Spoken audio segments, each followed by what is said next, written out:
Hi all and welcome back to the channel, and I hope you're all doing okay. Right, first of all I just want to start off with what I said in my previous video, and that was about Alpine potentially being up for sale.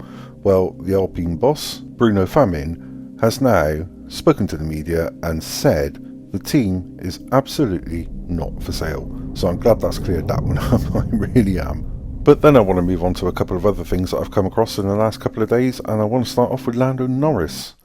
Because Lando Norris has given a harsh assessment of his performance as an F1 driver so far. Speaking in an interview with The Guardian, Norris said, "I am self-critical and I know it can look bad from the outside. Absolutely. I watch my own interviews and I look so annoyed and unhappy. It's because my mind's whirling. I'm thinking, why did I make a mistake? What would happen if I did this or that? What if I had tried something else?"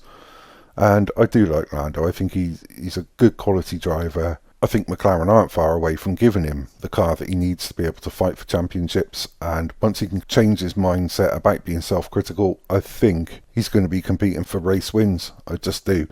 Then I want to move on to Carlos Sainz, because according to Gazzetta dello Sport, Mercedes are reportedly close to naming Carlos Sainz as Lewis Hamilton's replacement. It's claimed that the two drivers are set to make a straight swap. Hamilton had already been scheduled to replace Sainz at Ferrari at the end of the season. Sainz's excellent start to 2024 has put him in a strong position for a move to Mercedes.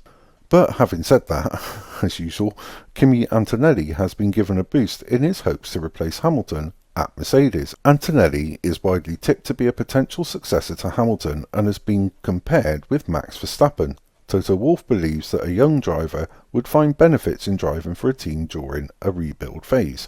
Wolff said, "I think you can look at it from various perspectives. I believe that we are in a rebuild phase. You need to acknowledge that now. 3 years into these regulations, we have got to do things differently than we have done in the past without throwing overboard what we believe is goodness in the way we operate. Rebuild could mean putting a young driver in there and giving him an opportunity with less pressure and fighting for victories immediately, or putting a more experienced driver in the car that can help us dig ourselves out of the current performance picture."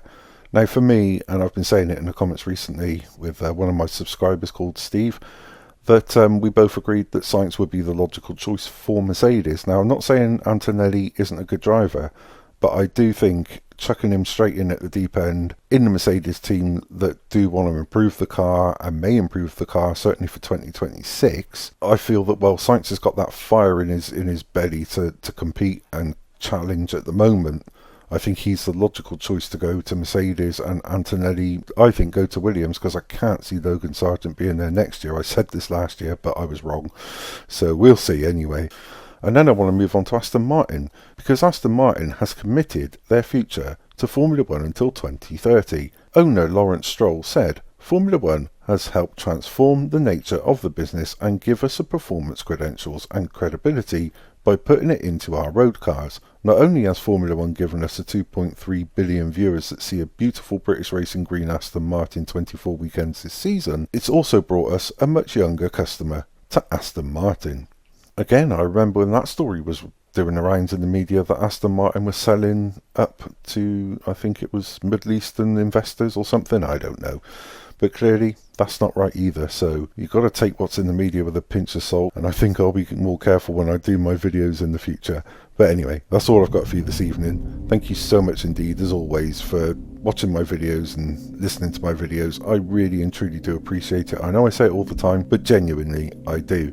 Thank you also for your comments, your likes, your shares, and of course, if you do like what I do, please consider liking this video, pressing the subscribe button, and also pressing the notification bell so you get those all-important warnings of my future uploads. And as always, until the next time, take care.